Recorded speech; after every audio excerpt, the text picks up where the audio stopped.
Hi everyone, a very good evening to all of you.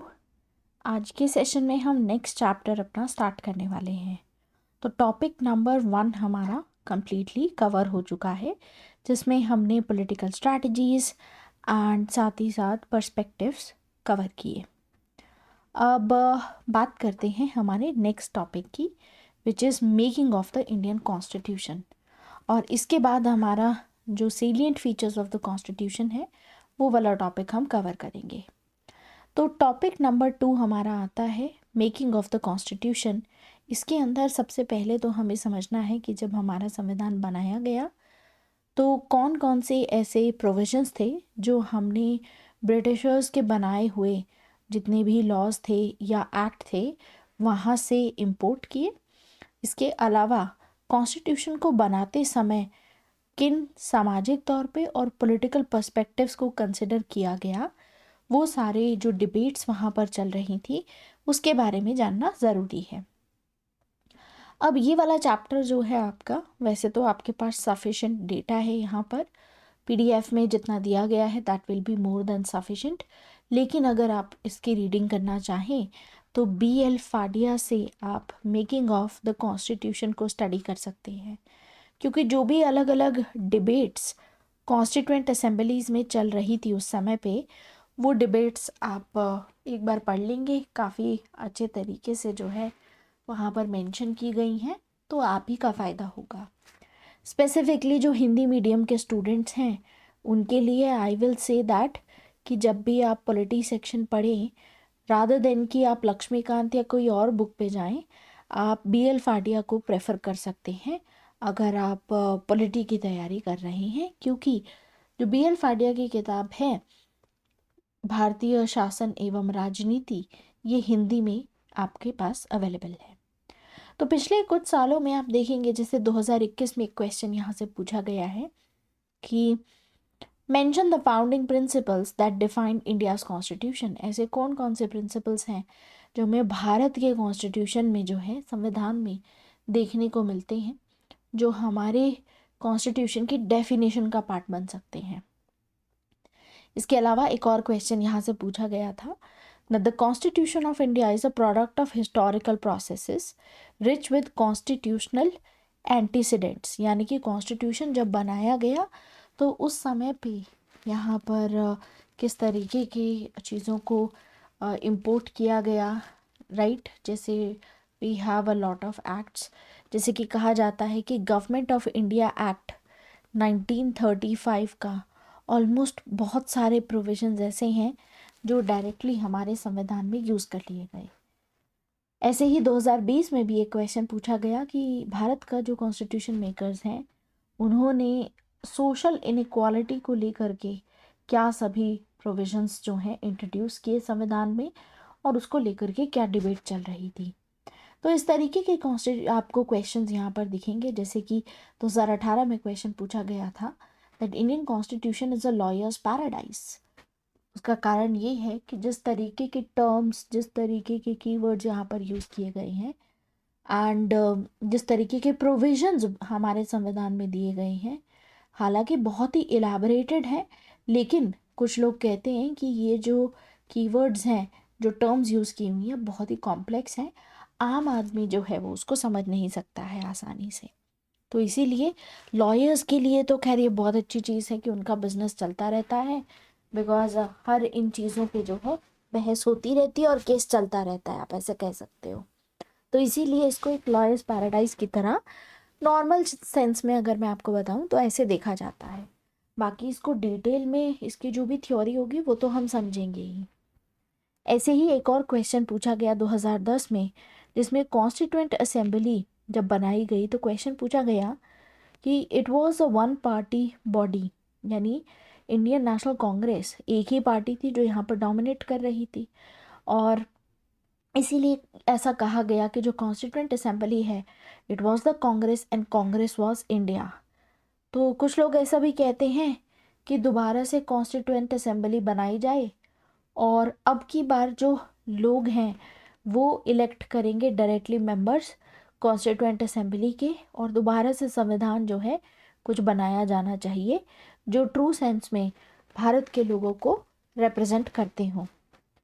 अब इसको लेकर के जब डिबेट होती है तो काफ़ी सारी बातें बोली जाती हैं, लेकिन एक कमेटी बैठाई गई थी, एक commission, I will say rather than committee, एक कमीशन बैठाया गया था। एंड वो कमीशन था चेक करने के लिए कि हमारा कॉन्स्टिट्यूशन क्या सही से काम कर रहा है कि नहीं, या आज के समय पे हमें एक नया कॉन्स्टिट्यूशन लाने की ज़रूरत है। तो उस कमीशन ने ये सजेस्ट किया था कि थोड़े बहुत बदलाव लाए जा सकते हैं, लेकिन इसका मतलब ये नहीं है कि दोबारा से कॉन्स्टिट्यूंट असेंबली बना दो और दोबारा से कॉन्स्टिट्यूशन लाया जाए। इस चीज़ को रिजेक्ट कर दिया था इन्होंने। ऐसे ही एक्सटर्नल और इंटरनल इन्फ्लुएंसेस क्या पड़े जब कॉन्स्टिट्यूशन बनाया जा रहा था। ऐसे ही 2005 में एक क्वेश्चन पूछा गया कि government of India act of 1935 जब लाया गया था तो उसके अंदर जो फेडरल स्कीम थी, स्टेट और सेंटर के बीच में जो पावर हैं वो किस तरीके से डिस्ट्रीब्यूटेड होंगी। तो क्वेश्चन वाज कि यहाँ पर जो फेडरल स्कीम थी, पहले उसको एक्सप्लेन कीजिए, and why could this scheme not be implemented. तो ये क्वेश्चन खैर बहुत ही पुराना है। आज के हिसाब से आपको गवर्नमेंट ऑफ इंडिया एक्ट की डिटेल्स इतनी नहीं पूछी जाएंगी, मोस्टली कॉन्स्टिट्यूशन से रिलेटेड ही, उसके एनालिसिस से रिलेटेड ही आप यहाँ पर एक्सपेक्ट कर सकते हैं। तो स्टार्ट करते हैं हमारे टॉपिक के साथ में। पहले हम समझने की कोशिश करते हैं टाइटल को, making of the Indian constitution. तो making of the Indian constitution का मतलब है सबसे पहले तो आपको कॉन्स्टिट्यूशन के बारे में पता होना चाहिए। तो कॉन्स्टिट्यूशन क्या होता है? देखिए, कॉन्स्टिट्यूशन होता है संविधान, जिसको कहा जाता है is a set of laws and rules, very very important. यानी कि एक ऐसी किताब, या आप ऐसा कह सकते हो एक ऐसा कॉन्ट्रैक्ट। हमने ये चीज़ पहले भी पढ़ी हुई है कि भारत का जो संविधान है वो एक तरीके का कॉन्ट्रैक्ट है जो हमने दूसरों के साथ में, दूसरे जो सभी भारतीय हैं उनके साथ में मिलकर के साइन किया है, और उसके चलते गवर्नमेंट कैसे काम करेगी वो सारे प्रोविजंस उस संविधान में हमने लिखे हुए हैं, वो सारी डिटेल्स हैं। तो इसीलिए संविधान में आपको जो भी नियम कानून हैं, जो भी लॉज एंड रूल्स हैं, वो सारे लिखे हुए मिलेंगे। और संविधान में बेसिकली गवर्नमेंट को कैसे ऑर्गेनाइज किया जाए, कैसे इस्टेब्लिश किया जाएगा, वो सारी बातें यहाँ पर लिखी हैं। तो दो चीज़ें आपको यहाँ पर ध्यान रखनी है। पहला, it is a set of laws and rules. दूसरा, it has been established and organised, it is established to make sure that कि गवर्नमेंट जो है वो प्रॉपर तरीके से ऑर्गेनाइज की जाए। तो संविधान जो है, डिफरेंट डिफरेंट जो भी गवर्नमेंट इंस्टीट्यूशंस होंगे वो कैसे उनका स्ट्रक्चर रहेगा, कैसे वो काम करेंगे, कैसे फंक्शन करेंगे, ये बताता है। अब आपको पता है कि we have 3 pillars of the government, और इन 3 पिलर्स में आते हैं लेजिस्लेचर, एग्जीक्यूटिव एंड जुडिशरी, और आपस में इनका क्या रिलेशनशिप रहेगा।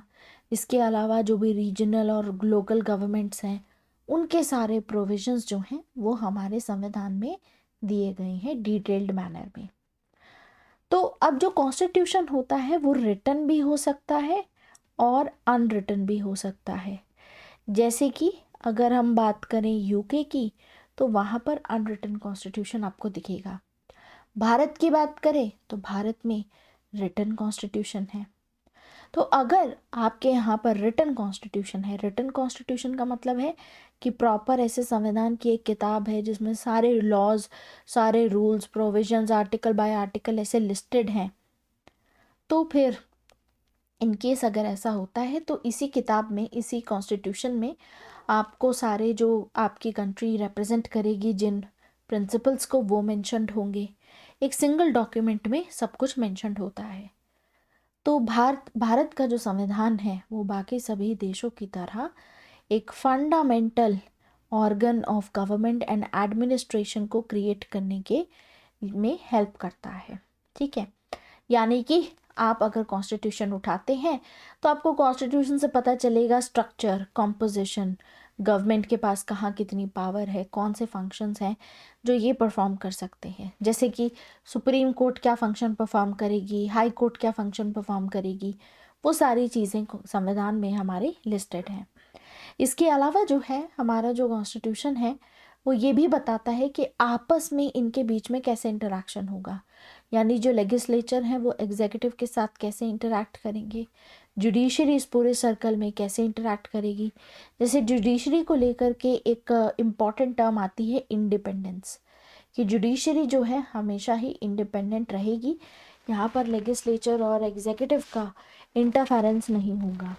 और इसीलिए आप देखेंगे कि एक समय था जब NJAC यहाँ पर लाया गया, और NJAC को जो है आगे जाकर के सुप्रीम कोर्ट ने खुद ही क्वैश कर दिया कि भाई लेजिस्लेचर और जो एग्जीक्यूटिव है पर्टिकुलरली वो जजेस की अपॉइंटमेंट में बिल्कुल भी इंटरफेयर नहीं कर सकते हैं।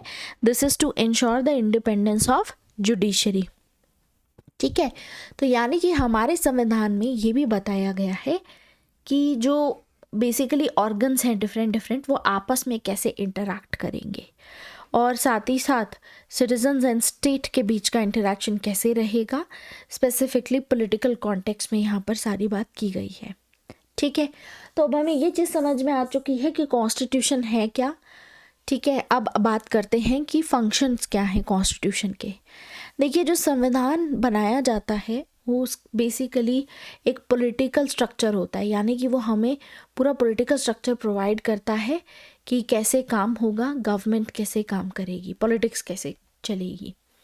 राइट, अब चाहे वो रिटन हो या अनरिटन हो, लेकिन कुछ फंक्शंस तो परफॉर्म करता है। जैसे आप अगर कॉन्स्टिट्यूशन की किताब उठाएंगे, संविधान अगर आप उठाते हैं, तो आपको उसको पढ़ के आपके देश की जो आइडियोलॉजी है उसके बारे में पता चल जाता है कि आपके यहाँ किस तरीके के आइडियाज़ या फिलॉसफी में विश्वास किया जाता है। जैसे अगर आइडियोलॉजी की बात की जाए, तो आप जब प्रीएम्बल उठाएंगे कॉन्स्टिट्यूशन में, पहला ही चैप्टर प्रीएम्बल आपको दिखेगा, और प्रीएम्बल में आपको जो फिलॉसफिकल बिलीफ्स हैं हमारे, वो सारे नोटेड आपको वहाँ पर मिलेंगे। जैसे कि एक एग्जाम्पल के तौर पे कहा जाता है कि इंडिया एक सेक्युलर कंट्री है, तो ये सेक्युलर आइडियोलॉजी है, ये एक ऐसा आइडिया है जिसमें हम लोग बिलीव करते हैं। बिल्कुल वैसे ही एक ऐसा कॉन्स्टिट्यूशन, एक ऐसा डॉक्यूमेंट है जहाँ पर जितने भी बेसिक लॉज हैं वो सारे प्रॉपर तरीके से एक्सप्रेस्ड हैं, क्लियर तौर पे मेंशन किए गए हैं। अब ऑब्वियस सी बात है कि ये जो लॉज मेंशन किए गए हैं, ये लॉज समय के साथ साथ जो है चेंज भी हो सकते हैं, इसको मॉडिफाई भी किया जा सकता है, अमेंड भी किया जा सकता है, और इसके अलावा यहाँ पर आप कह सकते हो कि इनको बदला भी जा सकता है, रिप्लेस भी किया जा सकता है। और ये सब मॉडिफाई करना है, आपको बदलना है, तो उसके लिए एक एक्स्ट्रा ऑर्डिनरी प्रोसीजर हमारा अमेंडमेंट का दिया गया है इन आर्टिकल 368, जहाँ पर कॉन्स्टिट्यूशनल अमेंडमेंट की बात की जाती है।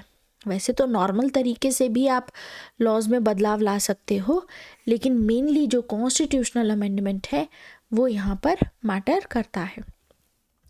इसके अलावा एक स्पेशल लॉ भी है विच usually focus upon the rights of the citizens, जैसे कि लैंग्वेज से रिलेटेड, स्पीच, रिलीजन से रिलेटेड, ये इस तरीके की चीज़ें हैं, जो बेसिक चीज़ें वो मेंशन यहाँ पर होती हैं। इसके अलावा कॉन्स्टिट्यूशन हमें बताता है कि किस तरीके से गवर्नमेंट को ऑर्गेनाइज किया जाएगा, पूरा फ्रेमवर्क या जो स्ट्रक्चर है वो पूरा दिया जाता है कि लेजिस्लेचर कैसे काम करेगा, एग्जीक्यूटिव के पास में कितनी पावर होगी, जुडिशरी के पास में कितनी पावर होगी, और आपस में जो है एक दूसरे के ऊपर कैसे ये सब रिस्ट्रिक्शंस लगा सकते हैं। जैसे एग्जांपल के तौर पे, अगर जो भी मेंबर ऑफ पार्लियामेंट हैं, सपोज़ कीजिए कि वो कोई लॉ बनाते हैं, अब उस लॉ को देखना कि ये लॉ सही है कि नहीं, वैलिड है कि नहीं, संवैधानिक है कि असंवैधानिक है, कॉन्स्टिट्यूशनल है या अनकॉन्स्टिट्यूशनल है, तो उस लॉ को अगर हम देखेंगे तो वो जुडिशरी देखती है बेसिकली, और जुडिशरी जो है ऐसे लॉ को क्वैश भी कर सकती है, यानी कि अनकॉन्स्टिट्यूशनल भी करार कर सकती है। वैसे ही हमें कॉन्स्टिट्यूशन से पता चलता है कितने लेवल ऑफ गवर्नमेंट है और कितने कितने आइटम्स या कौन कौन से एरियाज़ में उनकी पावर है। तो चाहे फेडरल हो या कन्फेडरल हो या यूनिटरी टाइप का गवर्नमेंट हो, कॉन्स्टिट्यूशन में ये सारी चीज़ें अच्छे से बताई जाती हैं, और जो पावर हैं वो प्रॉपर तरीके से नेशनल और जो भी स्टेट गवर्नमेंट्स या प्रोविंशियल गवर्नमेंट्स होती हैं उनके बीच में डिस्ट्रीब्यूट की जाती हैं। इसके अलावा अमेंडमेंट प्रोविज़न मैंने आपको ऑलरेडी वैसे भी बता दिया है, बट फ्यूचर में भी ऐसा हो सकता है पॉसिबिलिटीज़ कि आपको कुछ बदलाव लाने पड़े, तो उसके लिए सफिशेंट प्रोविजंस अमेंडमेंट के भी दिए गए हैं और सेट ऑफ डायरेक्शंस भी दिए गए हैं कि अगर आपको मॉडिफाई करना है फ्यूचर में लॉस को तो वो कौन से प्रोसीजर के थ्रू ही करना पड़ेगा, राइट। अब फंक्शंस तो समझ लिए, अब क्वेश्चन आता है कि हमें कॉन्स्टिट्यूशन की ज़रूरत क्यों है। देखिए बहुत सारे ऐसे कारण हैं। सबसे पहले तो संविधान की ज़रूरत होती है जब आप एक जगह पर हर चीज़ प्रॉपर तरीके से लिस्ट डाउन कर लेते हैं, तो इससे ये होता है कि आप लिमिट कर पाते हो पावर। अब यही सबसे प्राइमरी पर्पस तो देखो यही है संविधान को लिखने का, क्योंकि पावर जो है अनलिमिटेड तौर पे अगर आप एक्सरसाइज करोगे तो आपको पता है कि उसमें भी अब्यूजिव पावर आ जाती है। यानी गवर्नमेंट के पास में भी, या जो रूलर है फॉर एग्जांपल, अगर उसके पास अनलिमिटेड पावर आएगी, कोई चेक एंड बैलेंसेस नहीं होंगे, तो ऑब्वियसली बात है this can result into anarchy, अराजकता आ सकती है। तो इसीलिए यहाँ पर जो रूलर है, जो भी आप कह सकते हो कि आपने चाहे इलेक्टेड लीडर ही क्यों ना हो, गवर्नमेंट की पावर को रिस्ट्रिक्ट करना भी बहुत ज़रूरी होता है। तो एक तरीके से कॉन्स्टिट्यूशनलिज्म का जो आइडिया है वो चेक एंड बैलेंसेस लगाता है, गवर्नमेंट की लिमिटेड पावर जो है उसको देता है ताकि आर्बिट्ररी तरीके से अपनी पावर को अब्यूज़ ना करे सरकार। और इसीलिए जो संविधान होता है वो प्रॉपर तरीके से रूल्स एंड प्रिंसिपल्स आपको देता है। बिल्कुल वैसे ही आप कह सकते हो कि हर एक इंडिविजुअल को प्रोटेक्ट करने के लिए, ग्रुप्स को प्रोटेक्ट करने के लिए भी संविधान बहुत ही ज़्यादा ज़रूरी है, क्योंकि इंडिविजुअल के राइट्स को सेफ गार्ड करके रखता है। जैसे वी हैव राजीव भार्गव जो इस बारे में ही बात करते हैं कि यूजुअली जो जनरल ह्यूमन वल्नरेबिलिटी होती है उसको प्रोटेक्ट करने के लिए संविधान काम आता है। जैसे कि आप फंडामेंटल राइट्स देखेंगे, अगर आपके फंडामेंटल राइट्स वायलेट होते हैं तो आप डायरेक्टली सुप्रीम कोर्ट भी जा सकते हैं और आर्टिकल 226 के तहत आप हाई कोर्ट भी जा सकते हैं। आगे बात करते हैं, लेट्स टॉक अबाउट और हमें क्यों कॉन्स्टिट्यूशन की ज़रूरत पड़ती है। It is because we need a peaceful democratic transformation. देखिए संविधान के थ्रू ही हम बहुत ही पीसफुल तरीके से और इंक्लूसिविटी के साथ, जहाँ पर डेमोक्रेटिक प्रिंसिपल्स को ध्यान में रख कर के ही समाज में चेंज लाया जाता है। तो स्ट्रक्चर्ड तरीके से, एकदम सही तरीके से, लॉफुल तरीके से समाज में चेंज लाने का अगर कोशिश की जाए तो वो कॉन्स्टिट्यूशन के थ्रू ही पॉसिबल हो सकती है। आगे बात करें, अगर we need a constitution for political self determination also, specially उन लोगों के लिए देखिए जो पहले कॉलोनाइज्ड रहे हैं, कॉन्स्टिट्यूशन बहुत ही ज़्यादा मैटर करता है, क्योंकि कॉन्स्टिट्यूशन एक ऐसे डॉक्यूमेंट की तरह काम करता है उनके लिए जो वो कभी भी रेफ़र कर सकते हैं and they can self determine, they can participate and they can understand the whole thing. Like for example, अगर गवर्नमेंट काम कर रही है, हो सकता है कि गवर्नमेंट किसी एस्पेक्ट में अच्छे तरीके से काम ना कर रही हो, तो ऐसे में इस डॉक्यूमेंट को रेफ़र करके कहीं ना कहीं जो लोग होते हैं they can assert control over their own governance. वैसे भी आज के समय पे तो जब हम सेल्फ गवर्नेंस की बात करते हैं तो उसमें गुड गवर्नेंस एक बहुत ही इम्पॉर्टेंट एस्पेक्ट है, और गुड गवर्नेंस का मतलब यही है कि आम आदमी भी पार्टिसिपेट करे। देखिए जितना ज़्यादा आप पार्टिसिपेट करेंगे, जितने ज़्यादा आप सवाल खड़ा करेंगे सरकार से, जितनी ज़्यादा अकाउंटेबिलिटी बढ़ेगी, उतनी ही ज़्यादा ट्रांसपेरेंसी बढ़ेगी और उतना ही ज़्यादा सेल्फ गवर्नेंस जो है आप कर पाएंगे, और अल्टीमेटली समाज भी आपका जो है बहुत बेहतर तरीके से ट्रांसफॉर्म होगा। अब आगे बात करते हैं फ़िलॉसफिकल बेसिस की, यानी फ़िलॉसफी में कॉन्स्टिट्यूशन को क्यों इतना इम्पॉर्टेंट माना जाता है। देखिए सबसे पहले तो याद कीजिए कि संविधान के बारे में जब पहली बार किसी ने बात की थी तो वो थे एरिस्टोटल। एरिस्टोटल एक एंशिएंट ग्रीक फ़िलासफ़र हैं और एरिस्टोटल ये मानते थे कि ह्यूमन बीइंग्स जो हैं वो पॉलिटिकल एनिमल है, यानी कि बिना समाज के, बिना पॉलिटिक्स के ज़िंदा नहीं रह सकता है। तो अपने सर्वाइवल के लिए और एक अच्छी ज़िंदगी जीने के लिए, प्रॉस्पेरिटी के लिए जो है, आप अकेले में तो नहीं कर सकते हो वो सारी चीज़ें। तो इसीलिए मैन को एक दूसरे की ज़रूरत होती है, और इसी वजह से मैन ने पहले फैमिली बनाई, फिर मैन ने कम्युनिटी बनाई, विलेज बनाया, और फिर अल्टीमेटली मैन ने स्टेट बनाया। तो जैसे जैसे ये कम्युनिटी ग्रो होती रहती है, रूल्स एंड रेगुलेशंस की ज़रूरत पड़ती रहती है, और इसीलिए कॉन्स्टिट्यूशन यानी कि स्टेट आना बहुत ज़रूरी है। तो ये था एरिस्टोटल का व्यू। बिल्कुल वैसे ही अगर हम कॉन्स्टिट्यूशन की ज़रूरत को देखें जॉन लॉक के पर्सपेक्टिव से, तो जॉन लॉक ने अपनी फ़िलॉसफी में, अपने आइडियाज़ में कहा है कि जो राजा थे, जैसे कि आपको याद होगा कि जॉन लॉक ने क्रिटिसाइज़ किया था रॉबर्ट फिल्मर को। रॉबर्ट फिल्मर वो थे जो हेरिडिटरी बेसिस पे कहा करते थे कि एब्सोल्यूट पावर जो है राजा के पास में होनी चाहिए। लेकिन जॉन लॉक ने उसको चैलेंज किया, और जॉन लॉक ने ये आर्गुमेंट दिया कि आज के समय पे हर एक इंसान के पास में अपने नेचुरल राइट्स होते हैं लाइफ, लिबर्टी एंड प्रॉपर्टी को लेकर के, क्योंकि अब वो पुराना ज़माना ख़त्म हो चुका है कि ठीक है एक गॉड था, गॉड ने एडम को बनाया, उसके सक्सेसर राजा बन गए। अब इतने हज़ारों साल के बाद कौन सही सक्सेसर है, we can not find it out. तो हमें एक नया तरीका ढूंढने की ज़रूरत है लेजिटमेसी का। तो उसमें ये कहते हैं कि we need to follow this, जहाँ पर हर एक इंडिविजुअल को कुछ इम्पोर्टेंट राइट्स दिए जाएं जो राइट्स इनएलियनेबल होंगे। और वहाँ से जॉन लॉक ये भी कहा करते थे that rulers who fail to safeguard this rights, ऐसे रूलर्स, ऐसा सरकार, ऐसी गवर्नमेंट जो लोगों के इन राइट्स को प्रोटेक्ट नहीं कर पा रही है, तो फिर लोग उस गवर्नमेंट को या उस रूलर को भगा भी सकते हैं, यानी कि चेंज कर सकते हैं। रेवोल्यूशन की बात ये करते हैं। हालांकि इनका जो रेवोल्यूशन है ऑब्वियसली ये पीसफुल रेवोल्यूशन की बात कर रहे हैं।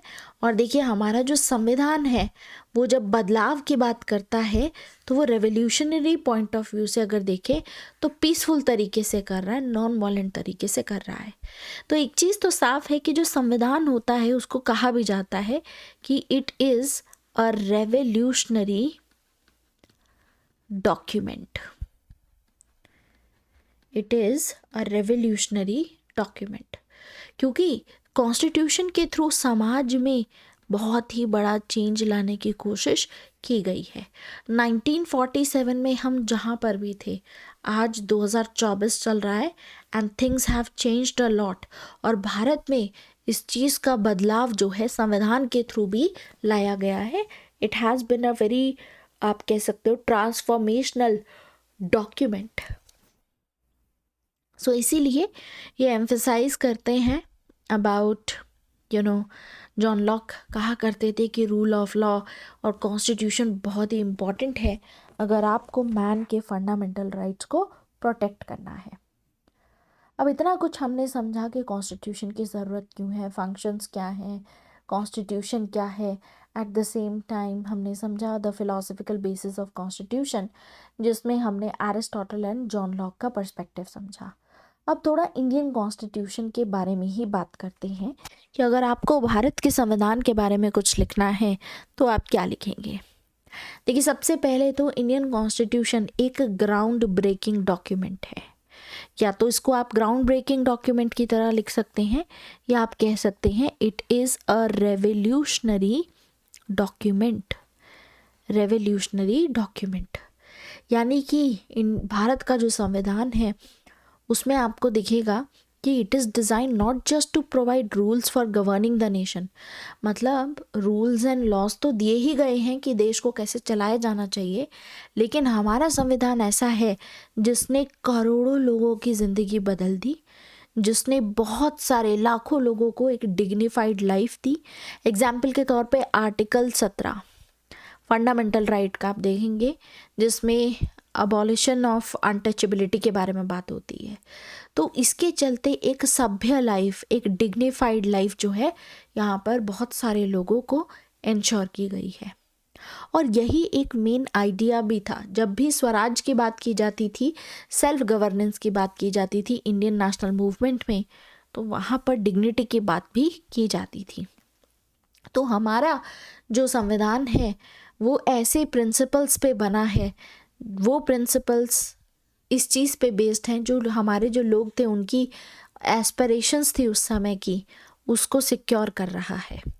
और at the same time globally Bharat को एक सही आप कह सकते हो कि प्लेस पे सेट करता है। That means the way our constitution is made, जिस तरीके के प्रिंसिपल्स, जिस तरीके के आइडियल्स प्रमोट किए गए हैं, उसके चलते ही भारत की जो ग्लोबल इमेज है वो उसमें भी अब बहुत ही इजाफा हुआ है। इसके अलावा आप कुछ थिंकर्स को यहाँ पर कोट कर सकते हैं। इन केस अगर 10 मार्क्स में क्वेश्चन आता है कि आप कमेंट कीजिए कि India's constitution is a revolutionary document, तो यहाँ पर गौतम भाटिया को आप कोट कर सकते हैं। इन्होंने अपनी किताब लिखी है द ट्रांसफॉर्मेटिव कॉन्स्टिट्यूशन, जिसमें गौतम भाटिया कहते हैं कि भारत का जो संविधान है वो ट्रांसफॉर्मेटिव है, क्योंकि it change the legal relationship between individuals and the state. एक समय हुआ करता था जब भारत कॉलोनी था, और जब भारत कॉलोनी हुआ करता था उस समय पे जो भारत के लोग थे वो सिटीजन्स नहीं थे, वो सब्जेक्ट थे। यानी कि जैसा ब्रिटिश हुकूमत कहा करती थी बस वैसा ही उनको करना पड़ता था, ऑर्डर मानना पड़ता था। लेकिन जब हमारा संविधान आया आज़ादी के बाद, तो अब जो भारत के लोग हैं, जो इंडिविजुअल्स हैं, they have become a citizens of a republic. यानी अपनी पसंद से अपने जो रूलर्स हैं उनको इलेक्ट करते हैं और उसी हिसाब से रन कर रहे हैं गवर्नमेंट को। तो इसको आप ऐसे भी कह सकते हो कि government is a trust and people are the trustees. So finally people have become, the people of India have become the trustees. इसके अलावा गौतम भाटिया कहते हैं कि हमारा संविधान ट्रांसफॉर्मेटिव इसलिए भी है क्योंकि जो पुरानी हमारी कॉलोनियल अप्रोच थी, जैसी मानसिकता पहले फॉलो की जाती थी, वो चेंज हो गई और आज के समय पे डेमोक्रेटिक प्रिंसिपल्स फॉलो किए जा रहे हैं। आज के समय पे आपको पॉपुलर सॉवरेनिटी देखने को मिलेगी। आज के समय पे भारत में पब्लिक पार्टिसिपेशन देखने को मिलेगी और जो गवर्नमेंट है वो लिमिटेड है, उसकी पावर भी लिमिटेड है। इसके अलावा इस तरीके से भी ट्रांसफॉर्मेटिव है हमारा कॉन्स्टिट्यूशन कि फंडामेंटल राइट्स इंट्रोड्यूस किए गए, जिसके चलते लोगों की जो राइट्स हैं, जो इनएलिएनेबल राइट्स हैं, उनको प्रोटेक्शन की प्रोविजंस प्रोवाइड किए गए। इसके अलावा यूनिवर्सल एडल्ट फ्रेंचाइजी गारंटी की गई कि 18 साल या 18 साल से जो भी अबव हैं वो पार्टिसिपेट कर सकते हैं, वोट कर सकते हैं बेसिकली। एंड ये एक्टिव सिटीजनशिप का भी एक कॉन्सेप्ट आपको यहाँ पर देखने को मिलेगा कि पार्टिसिपेशन के भी बहुत सारे ऐसे तरीके हैं जो लोगों के लिए इंश्योर यहाँ पे किए हुए हैं, मेकिंग डेमोक्रेसी पॉसिबल। तो इन एसेंस हमारा जो संविधान है it's a blend of principles जो भारत के ही काफ़ी रिच ट्रेडिशंस को रिप्रेजेंट करता है, but at the same time उन वैल्यूज़ को, उन प्रिंसिपल्स को भी रिप्रेजेंट करता है जिनकी हमेशा से डिमांड रही है आज़ादी की लड़ाई में। इसके अलावा आप महात्मा गांधी, अंबेडकर, सरदार पटेल या नेहरू जैसे जो लीडर्स हैं उनको यहाँ पर कोट करके बता सकते हैं कि इनका भारत का क्या विजन था और वो सारे विजन किस तरीके से जो है संविधान में मेंशन किए गए। एग्जाम्पल के तौर पे वी हैव महात्मा गांधी, तो गांधी की भी कुछ प्रोविजंस हैं जो आपको डीपीएसपी में देखने को मिलेंगे। ठीक है, तो वो एग्जाम्पल्स आप यहाँ पर मेंशन कर सकते हैं। तो अब बात करते हैं what are the founding principles of Indian constitution. कौन से ऐसे इम्पॉर्टेंट प्रिंसिपल्स हैं जो आपको हमारे संविधान में लिस्ट करने होंगे। तो सबसे इम्पॉर्टेंट प्रिंसिपल एक एक करके मैं यहाँ पे हाईलाइट करती रहती हूँ, आपको पता चल जाएगा। The first is rule of law, यानी कि कॉन्स्टिट्यूशनलिज्म। इसका मतलब है कि भारत में संविधान में जो चीज़ें लिखी हुई हैं प्रॉपर उसमें डिफाइन किया हुआ है कि सरकार की कितनी अथॉरिटी है और उसको लिमिट किया गया है बेसिकली। ठीक है, कि इस कॉन्स्टिट्यूशन के तहत ही सरकार काम करेगी, उसके बाहर जाकर के काम नहीं कर सकती है। और ये बहुत ही क्रूशल डिमांड हुआ करती थी जब हम आज़ादी की लड़ाई लड़ रहे थे। तो rule of law, constitutionalism is the first and most important founding principle of Indian constitution.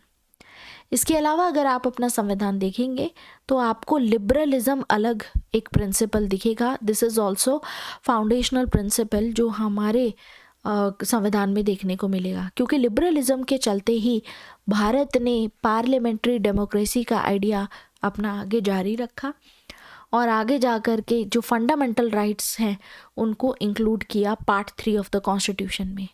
आपको याद होगा कि John Locke father of liberalism है और वहाँ पर जॉन लॉक ने कुछ इनएलिएनेबल राइट्स की बात की थी और आगे जा कर के इन्हीं इनएलिएनेबल राइट्स को भारत के संविधान में फंडामेंटल राइट्स की फॉर्म में पार्ट 3 में इंट्रोड्यूस किया गया।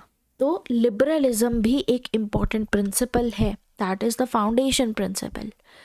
और इसके अलावा सेक्युलरिज्म, जो भारत का सेक्युलरिज्म का आइडिया है, this is another foundational principle. ये बहुत ही यूनिक है क्योंकि हमारे यहाँ पर राजीव भार्गव भी कहते हैं कि जिस तरीके का प्रिंसिपल फॉलो किया जाता है सेक्युलरिज्म का, वो है principle distance between state and religion, very very important.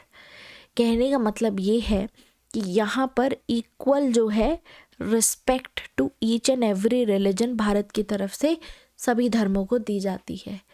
अब सेक्युलरिज्म का जो टॉपिक है हम आगे भी पढ़ेंगे तो आपको इस बारे में खैर आगे और पता चलेगा, बट फ़िलहाल के लिए इतना याद रखिए कि एक तो नेगेटिव सेक्युलरिज्म होता है। नेगेटिव सेक्युलरिज्म जो मैकियावेली के समय पे यूरोपियन सेक्युलरिज्म का आइडिया था ना, वो इसके क्लोज आता है और भारत में फॉलो किया जाता है पॉजिटिव मॉडल ऑफ सेक्युलरिज्म। और पॉजिटिव सेक्युलरिज्म का मतलब है प्रिंसिपल्ड डिस्टेंस। देखिए नेगेटिव में क्या होता है, there is a complete separation between politics and religion. लेकिन जो पॉजिटिव सेक्युलरिज्म है इसमें आपको प्रिंसिपल डिस्टेंस देखने को मिलेगा। So this is another important feature जो आपको यहाँ पे ध्यान रखना होगा। इसके अलावा नेक्स्ट हमारा है concept of welfare state and democratic socialism. This is the fourth important foundational principle. DPSP में जो है directive principle of state policy में आपको ये देखने को मिलेगा। नेक्स्ट, भारत में मल्टीकल्चरलिज्म फॉलो होता है, सभी कल्चर्स को रिस्पेक्ट भी दी जाती है, जहाँ पर स्पेसिफिकली जो माइनॉरिटी हैं उनको राइट्स दिए गए हैं, जैसे कि article 29 and article 30 of the fundamental rights में ये चीज़ आपको देखने को मिलेगी।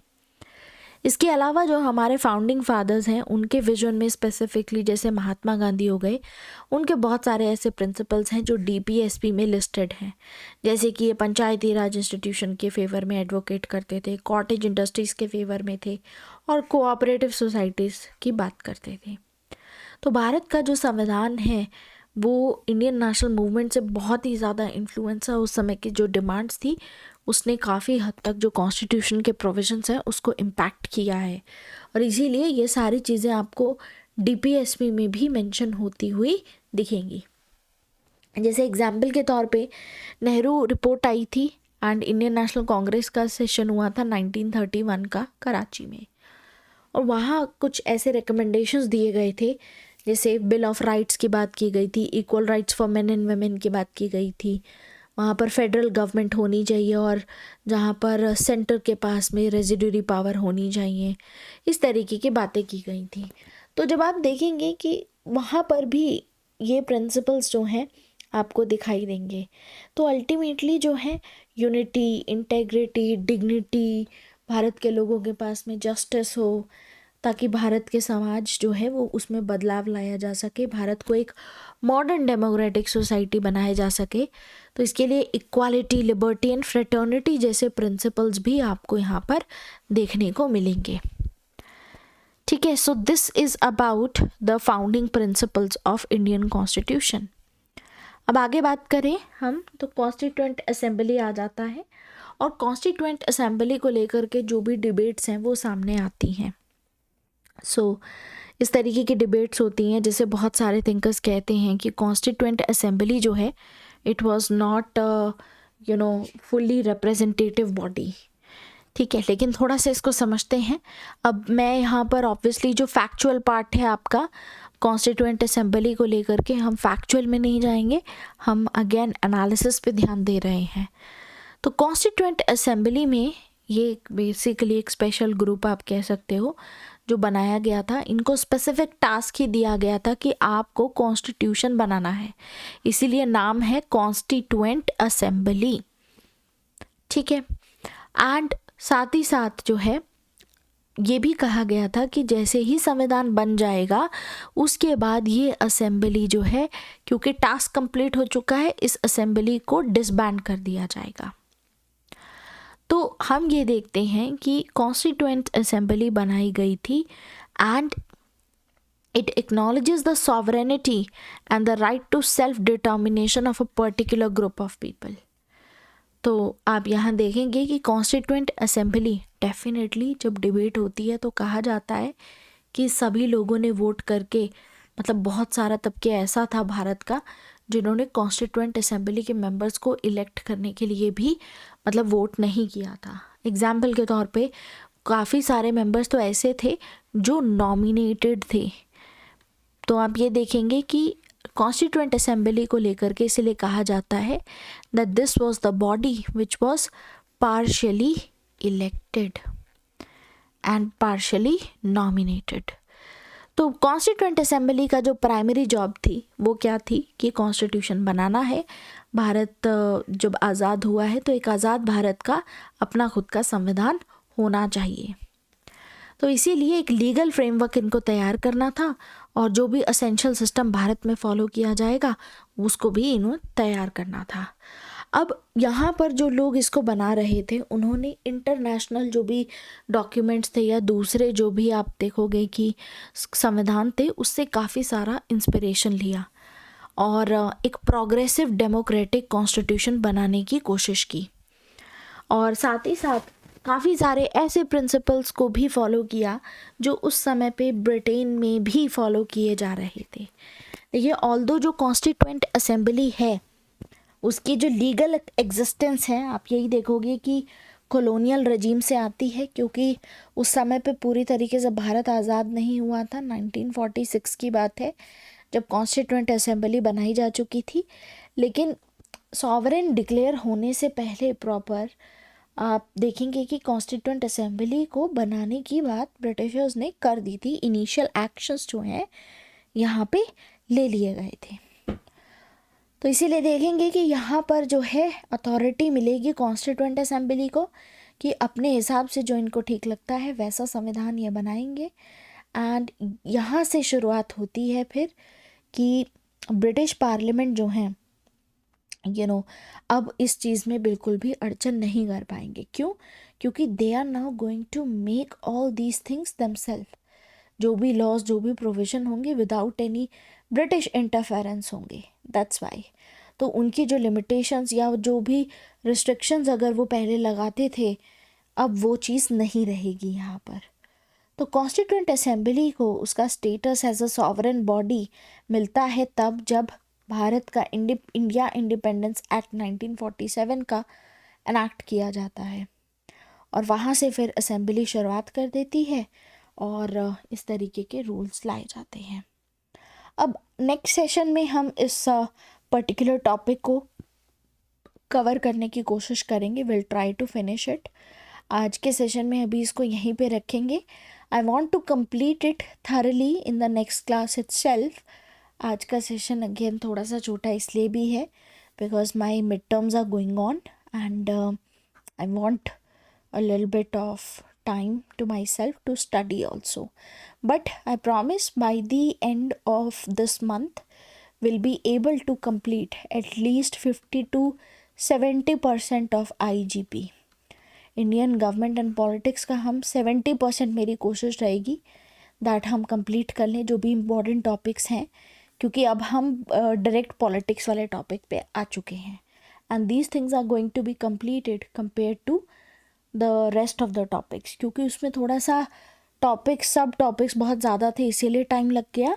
लेकिन अब जो हम टॉपिक्स पढ़ने वाले हैं आई थिंक 1 से 2 सेशन में हम एक एक टॉपिक को फिनिश करते रहेंगे and will be able to finish a lot of them by the end of Feb and probably March में I will try to finish this whole course. March के फर्स्ट वीक में this is my aim. वैसे कोशिश मेरी यही है कि आपका जो सिलेबस है मैं फेब तक ही फिनिश कर दूँ, because probably after this week I will be free, so I will record all the sessions, will make sure कि आपका पूरा 2 घंटे के प्रॉपर सेशंस जो हैं रिकॉर्ड हो जाएं यहाँ पर. So this is it for this particular video guys. Thank you very much. Bye bye. Take care.